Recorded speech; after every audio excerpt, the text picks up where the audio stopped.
저는 오늘 사도행전 26번째 강의입니다. 절망하지 않겠습니다. 시작. 절망하지 않겠습니다.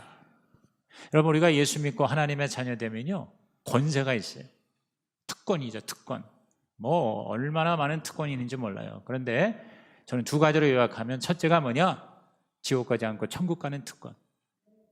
정말 영생의 소망이 이루어지는 특권이 있습니다.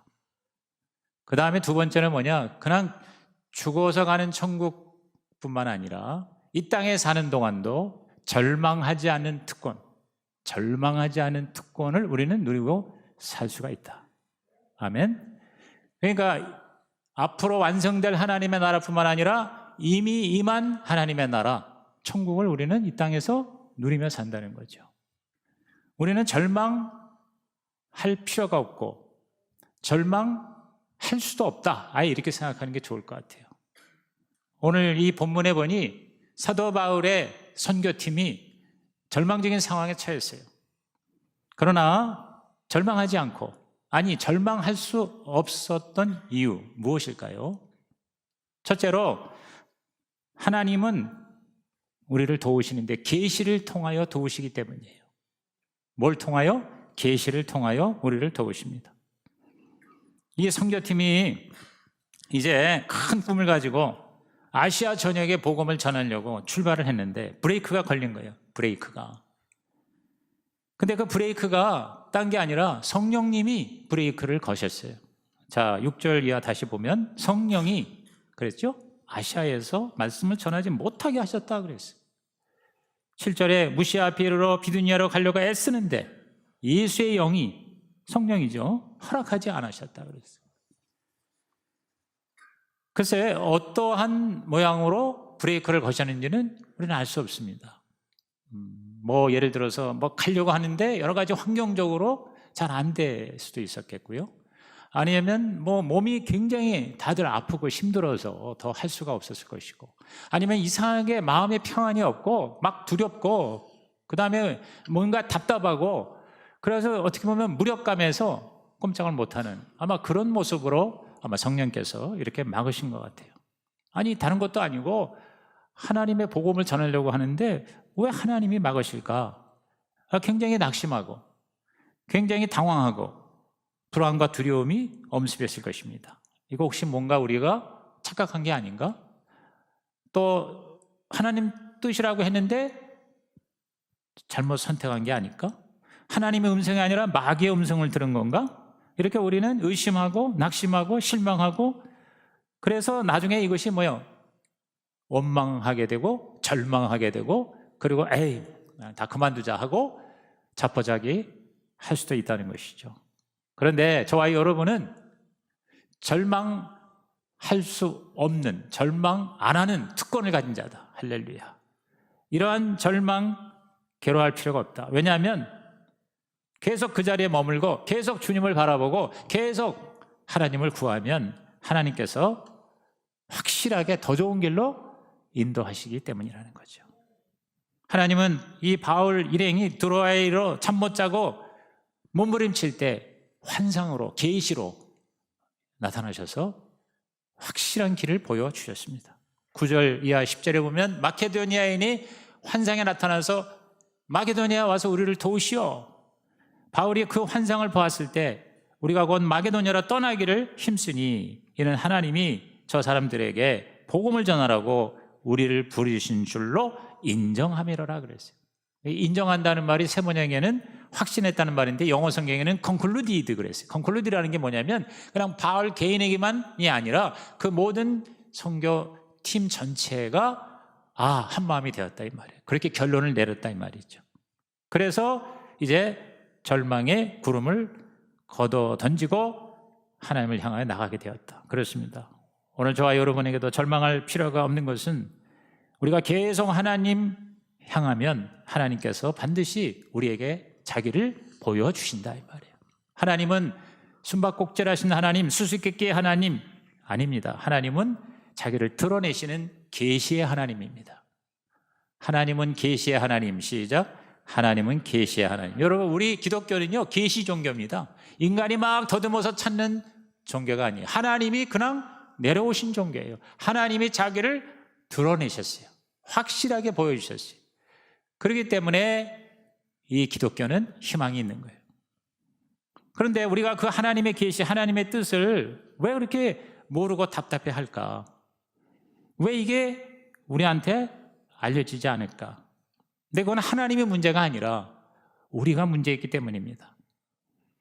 말로는 하나님 뜻대로 산다고 하지만 진짜 하나님을 알고 하나님의 뜻을 깨닫고 그 뜻대로 살고 싶은 마음이 진짜 나에게 없기 때문이라는 거죠. 정말 좋아요, 여러분이요. 하나님의 뜻을 알고 싶으면 하나님은요, 계속 우리를 힘들게 하고 우리를 애매기는 하나님이 아니라 얼마든지 확실하게 당신의 뜻을 우리에게 보여주시는 좋으신 하나님. 여러분, 이 하나님을 믿으시고 이 하나님을 신뢰하시기를 주님의 이름으로 축원합니다. 우리가 자꾸 오해하는 거예요. 굉장히 하나님을 어렵게 생각하고요. 또 어떻게 보면은 하나님께서 확 보여주시면 내가 감당을 할 수 있을까라고 의심을 하고, 또 그게 어떻게 보면 불안하고 두려울 수가 있는 거죠. 뭐 혹시 말해 지금 내가 편안하게 사는데 나를 힘들게 몰아가는 게 아닐까? 뭐 다 그냥 그만두고 신학교 가라고 하는 게 아닐까? 혹은 나보고 선교사로 나가라고 그러면 어떡하나? 자기도 모르면서 좀 두려워합니다. 또 하나님의 뜻을 알면서 그걸 그대로 행하지 않으면 혹시 나한테 화가 임하는 게 아닌가? 여러분, 그래요. 우리 전도하다 보면은요, 이렇게 더 적극적으로 안 하려고 하는 이유가, 조상 대대로 지금까지 믿었던 불교 우리 집안인데, 예수를 믿고 교회를 나가면, 그래서 진짜 확실하게 은혜를 받으면은 이게 우리 집안에 무슨 큰 재앙이 임할지도 모른다. 아니면 내가 굉장히 혼란스럽고 더 힘들을지 모른다. 이런 두려움이 은근히 있는 거예요. 그러니까 하나님의 뜻이 계시가 제대로 안 되는 거죠. 내가 혹시 할 수 없어서 오히려 더 힘들어지는 게 아닌가?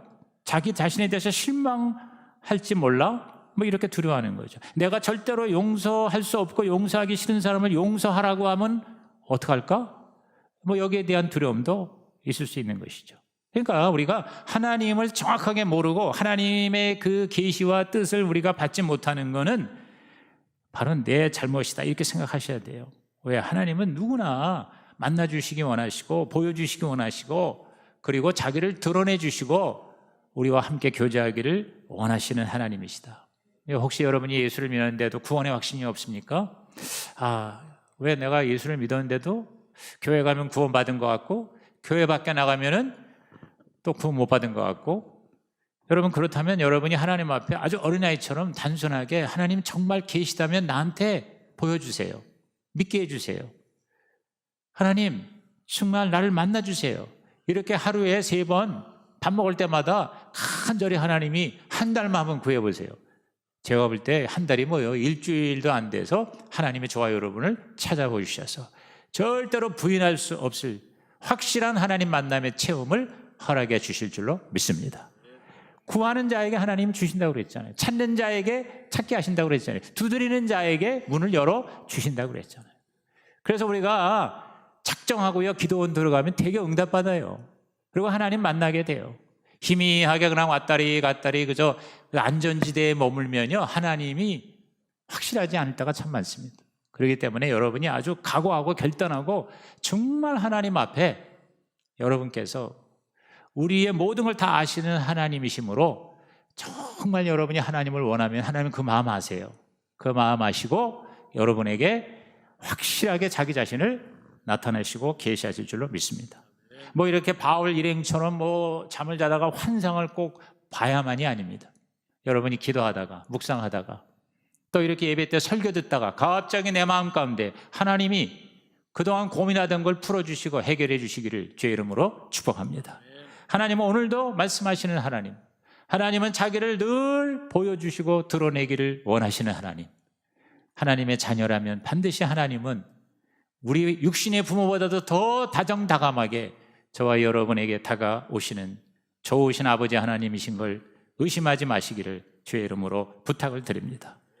마음만 먹으면 하나님이 이 모양 저 모양으로 우리에게 자기를 드러내세요. 저는 책을 읽을 때 하나님의 음성을 참 많이 듣습니다. 성경도 읽지만 좋은 책이 얼마나 많아요. 여러분, 우리 크리스찬들 좋은 책 좀 읽으셔야 됩니다. 어제 저는 하루 종일 이 헨리 나우먼의 공동체라는 책 너무너무 감동해서 장마다 밑줄을 치면서 여기서 제가 하나님의 모습을 많이 계시받았어요.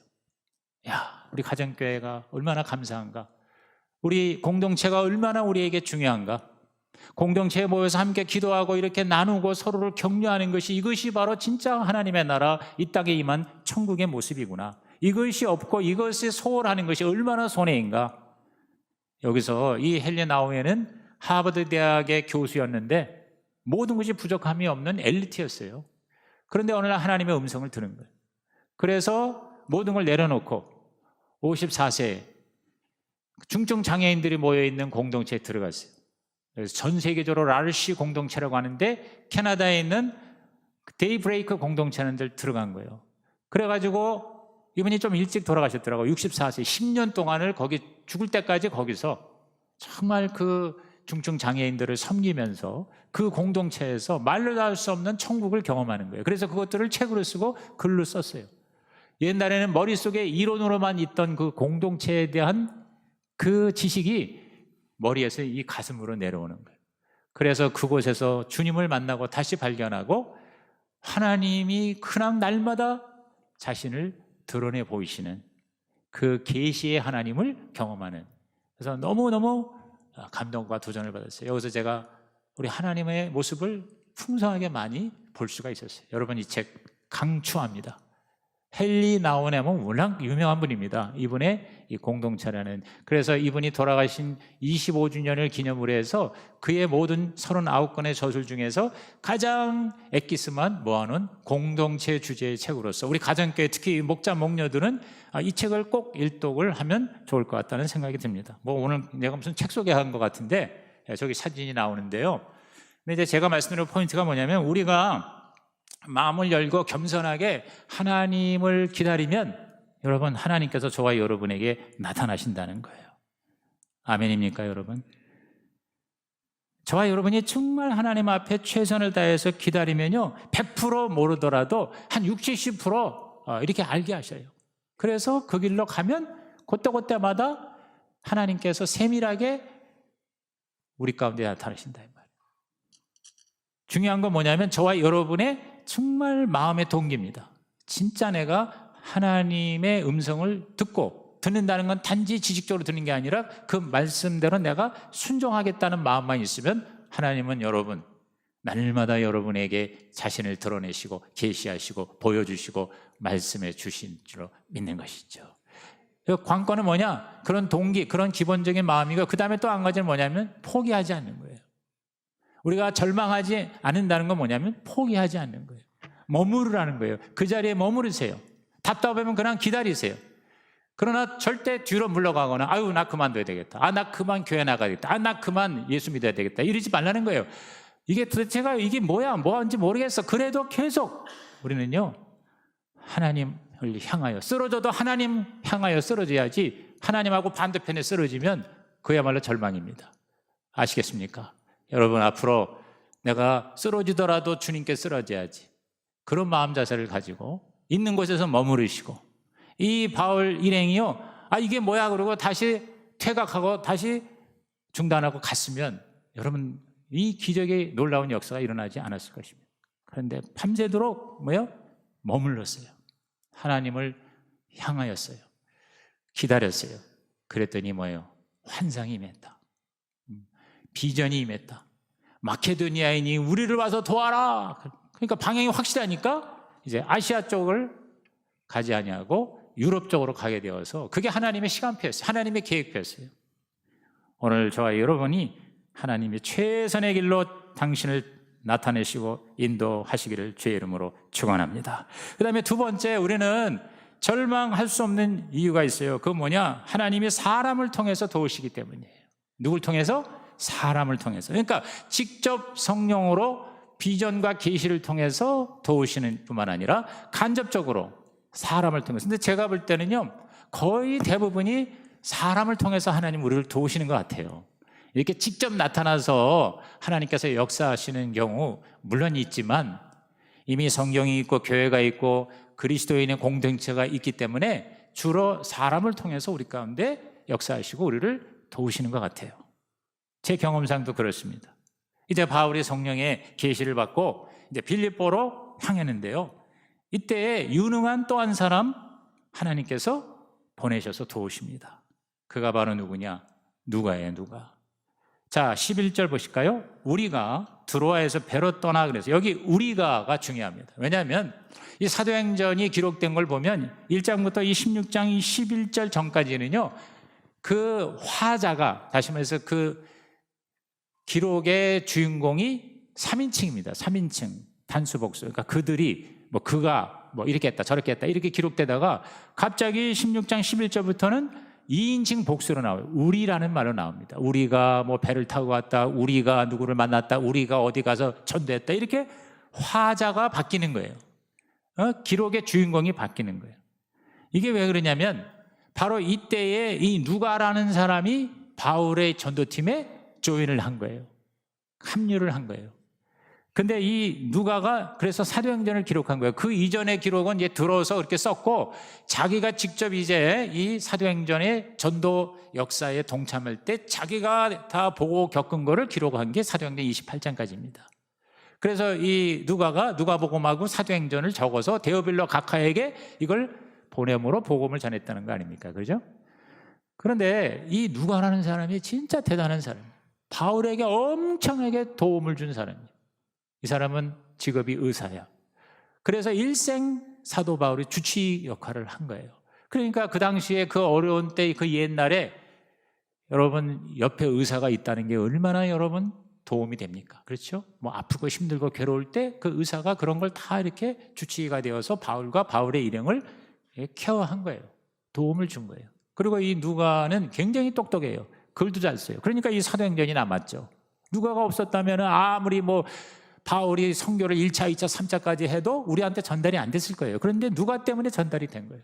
그 다음에 누가는 또 헬라 사람이기 때문에 그 당시에 가서 먼저 유대인을 전하고 그 다음에 이방인은 헬라 사람, 로마 사람을 전하는데 이 누가가 유창하게 자기 나라 말이니까 그러니까 이방인 헬라 사람에게도 복음을 전할 수가 있게 된 거죠. 그죠?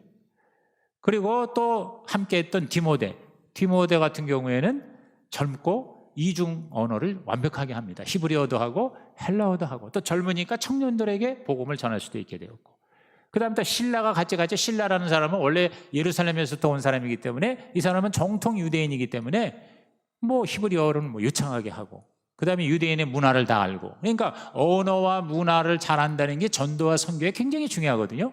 그러니까 그런 면에서 하나님이 뭐예요? 그런 어떤 동역자들을 사람을 보내셔서 도와주셨다. 할렐루야. 그렇습니다. 그리고 이제 빌립보에 가니까 또 다른 이제 실망의 낙심의 상황에 처하게 됩니다. 그게 뭐냐면 빌립보라는 도시 갔더니 유대인이 없는 거예요. 여러분 빌립보는 그 당시에 오늘날로 말하면 대도시예요. 로마, 알렉산드리아, 빌립보, 안디옥 뭐 이런 대도시들이 있었어요. 그러니까 빌립보라는 곳이 굉장히 발전된 로마 제국의 도시입니다. 그 필립 왕, 알렉산더 대왕의 아버지 필립을 그거를 이제 따서 그 도시를 지은 거거든요. 그래서 여러분 중에 이제 저하고 몇 년 전에 그 성교순례 갔을 때 이 빌립보를 이제 갔었어요. 저는 한 두세 번 갔는데 아직까지도요 너무너무 그 훌륭한 유적들이 많습니다. 그 로마까지 가는 그 길이요 얼마나 큰 길인지 몰라요. 그 오늘날의 고속도로 같은 그 길을 닦은. 근데 그런 도시인데 항상 바울의 전도 전략은 어느 도시에 가면 유대인들을 만나요. 회당에 가서. 그래서 회당에서 이제 설교하고 전도하고 유대인 먼저 전하고 그 다음에 이방인들 전하고 그랬는데 빌립보에 가보니까 회당이 없는 거예요. 왜 그러면 유대인이 없다는 얘기예요. 왜냐하면 유대인은 10명만 모여도 회당을 만들거든요.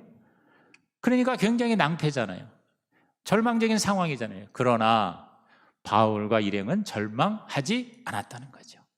절망할 수가 없었다는 거죠. 왜? 하나님이 계시를 통해서 도와주실 뿐만 아니라 사람을 통해서도 도와주시기 때문이다. 왜? 사람을 만난 거예요. 회당이 없으니까 이제 강가로 갔어요. 자, 13절 이해보세요. 안식일에 우리가 기도할 곳이 있을까 하여, 자, 회당은 없지. 그러니까 무슨 기도처가 있을까 하고 문 밖 강가에 나가 거기 앉아서 모인 여자들에게 말하는데 14절 두아디라시에 있는 자색옷감 장사로서 하나님을 섬기는 루디아라고 하는 여자가 말을 듣고 있을 때 주께서 그 마음을 열어 바울의 말을 따르게 하셨다 그랬어요. 여기 가보니까 이제 여자들만 몇 명 모여 있는 거예요. 남자도 없고, 또 여자들도 유대인 여자도 아니고 이방인 여자예요. 근데 그 남자들보다 유대인보다 훨씬 더 뛰어난 루디아라는 여자를 만나게 했던 거죠.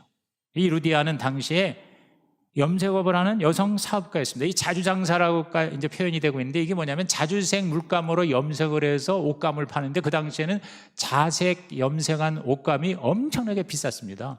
근데 그것을 사업을 하는 사람이니까 굉장히 돈을 많이 버는 사람이에요. 그런데 그 사람이 이 바울의 말을 경청을 하더니 마음이 뜨거워져서 예수를 영접하고 구원을 받았네. 그리고 그걸로 끝나는 게 아니라 15절 보니까 그와 그 집이 다 세례를 받고 우리에게 청하여 이르되 만일 나를 주 믿는 자로 알거든 내 집에 들어와 유하라 하고 강권하여 머물게 했다 그랬어요. 뭐 그때 무슨 숙소가 있어요? 뭐가 있어요? 그런데 뭐 부잣집이니까 집도 굉장히 좋았고 컸겠죠. 우리 집에 와서 유하시오. 그것도 강권했어요. 만약에 내가 진짜 예수 믿은 사람으로 당신이 간주한다면 여기 와서 계셔야 됩니다. 사랑의 공갈 협박을 한 거지. 하나님이 기가 막힌 사람을, 여자를 만나게 한 거예요. 그렇습니다. 여러분, 이 루디아는요, 이 바울을 죽을 때까지 섬기는 후원자가 됐습니다. 그리고 빌립보에 자기 집을 가정교회로 해서 교회를 개척하게 했습니다. 이제 다음 주에 우리가 또 누굴 만나냐면 간수를 만납니다. 빌립보 감옥에 갇혔을 때 지진이 나가지고 감옥문이 열리니까 다들 막 도망가는 걸로 알고 간수가 자살을 하려고 하니까 자살하지 말아라 하면서 하나님이 역사하셨다고 그러고 복음을 전하니까 간수가 예수를 믿었네. 그래가지고 간수도 또 이 루디아처럼 자기 집에다가 이 바울과 실라를 초청을 해서 상처를 씻어주고 밥을 먹이고 거기 유하게 했다. 거기도 또 가정교회가 생긴 거예요. 그러니까 빌립보 교회가 바로 루디아와 이름 모르는 간수에 의해서 세워진 거예요. 전혀 이방인, 유대인도 아닌 여자의 집에서 남자의 집에서. 그래서 루디아는요, 쉽게 말하면 빌립보 교회 여성교회 회장이고, 그 다음에 간수는 남성교회 회장이 됐다, 그 말이니까요. 예? 이렇게 하나님께서 뭐냐면 사람을 통해서 도우시기 때문에 절망할 필요가 없다는 것이죠. 그렇습니다. 오늘 저와 여러분도 보세요. 우리의 삶에 얼마나 많은 사람 하나님께서 보내주셔서 우리를 도우십니까? 우리는 사람을 통해서 복을 받습니다. 오늘 하루 로또 복권이 떨어져가지고 복 받는 게 아니에요. 다 사람을 통해서 예수 믿게 하시고 성장하게 하시고 하나님의 복을 받게 하시는 거예요. 우리는 그걸 인복이라고 그럽니다. 예수 믿으면 하나님이 보내신 인복을 받게 됩니다. 믿으시면 아멘 하시기 바랍니다. 그게 없었다면 오늘 내가 없었을 것이죠. 우리 부모님 통해서 내가 이 땅에 태어나서 그 이후에 수많은 사람의 손길로, 도움으로 여기까지 오게 된 거죠. 영적으로 저는 우리 조용기 목사님을 만나지 않았다면 오늘의 내가 있을 수가 없었습니다. 이제 천국 가셨지만 저는 늘 내 인생의 가장 위대한 멘토, 나 되게 하신 조 목사님의 도움의 손길과 은혜를 잊을 수가 없죠. 제가 미국에 유학 갔을 때 피터 와그너 박사님, 그분이 또 나를 돕는 손길로 하나님이 붙여주셨습니다.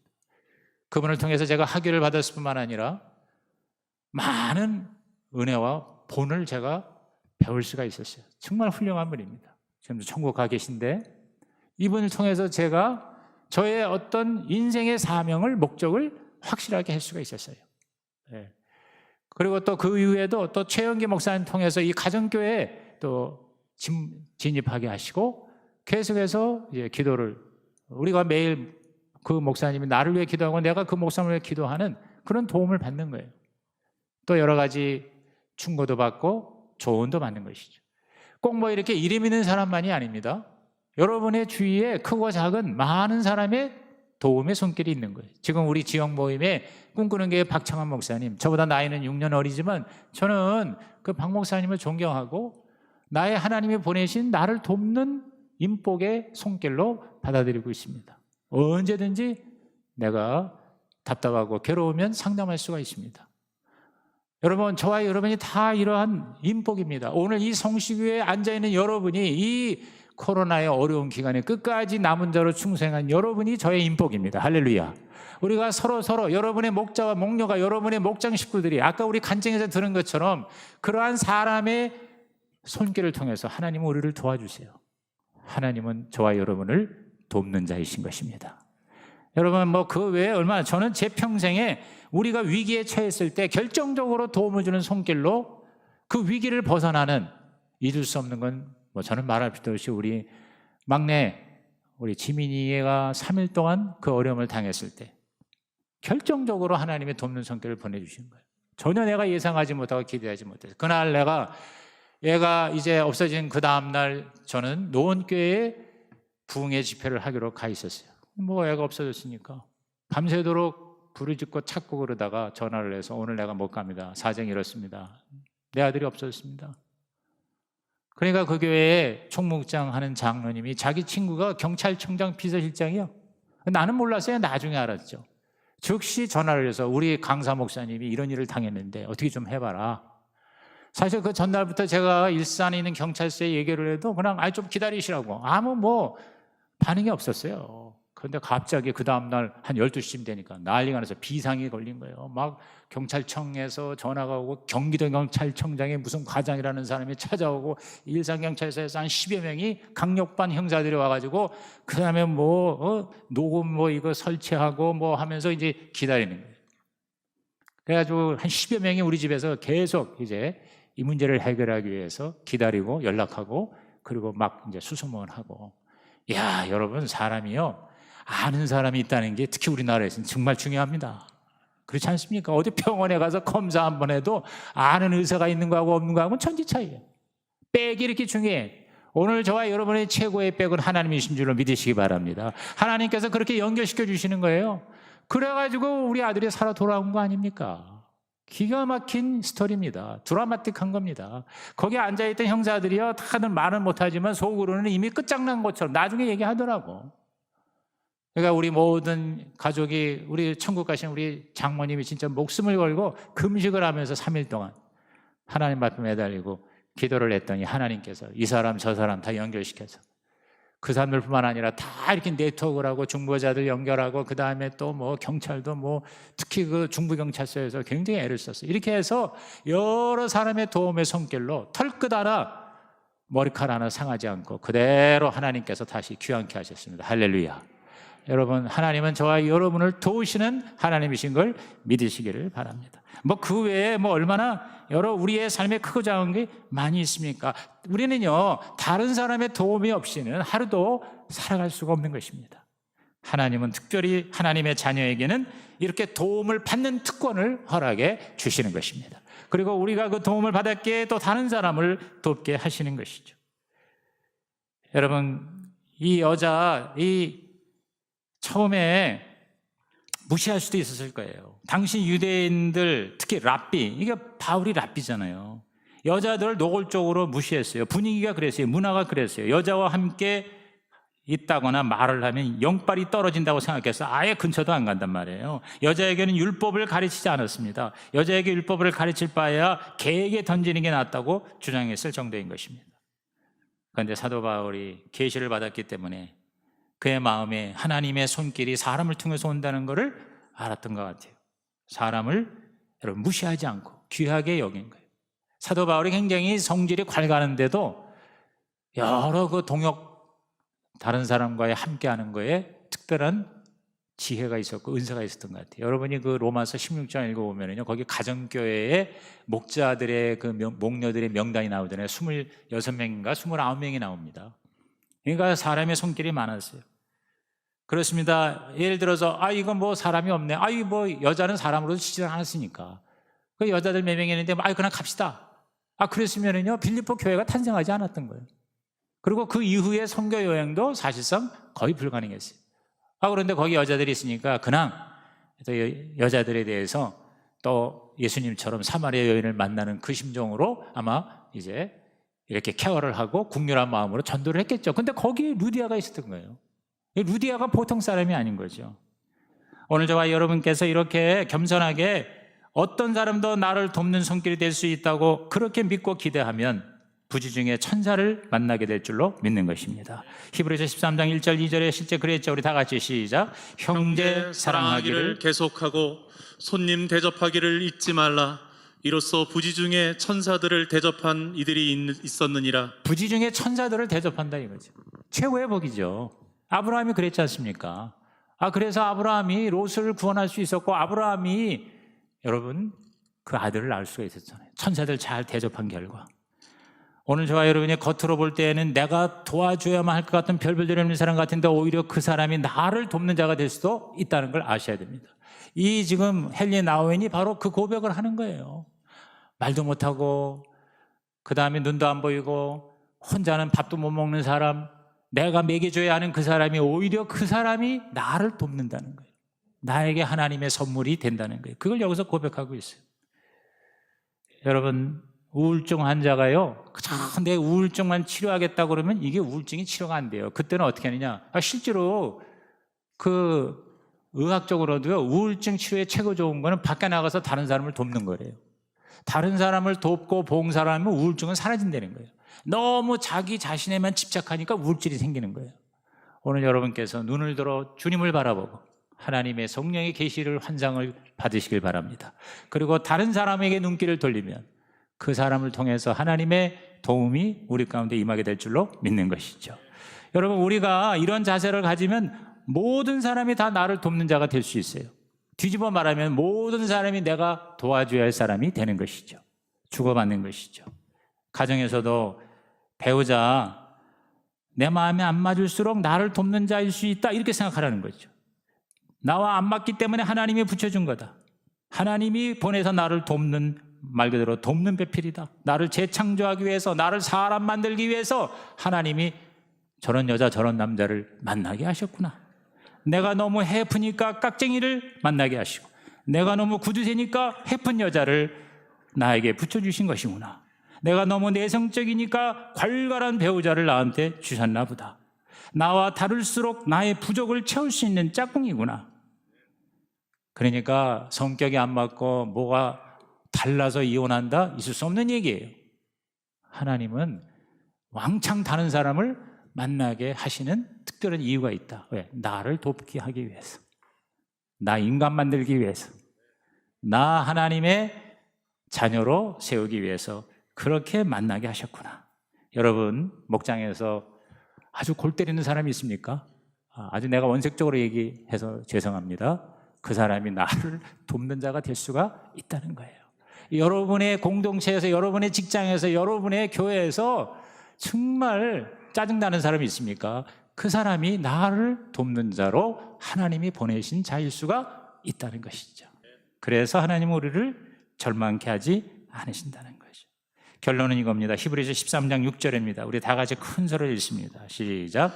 그러므로 우리가 담대히 말하되 주는 나를 돕는 이시니 내가 무서워하지 아니하겠노라. 사람이 내게 어쩌하리요 하노라. 할렐루야. 시편 118편을 인용한 겁니다. 따라합시다. 주는, 하나님은 나를 돕는 이십니다. The Lord is my helper. The Lord is my. 야, 이거 기가 막힌 거 아닙니까? 하나님이 나의 헬퍼래. 헬퍼래. 나를 돕기 위해서 옆에서 기다리시는 보혜사 성령 하나님이시다.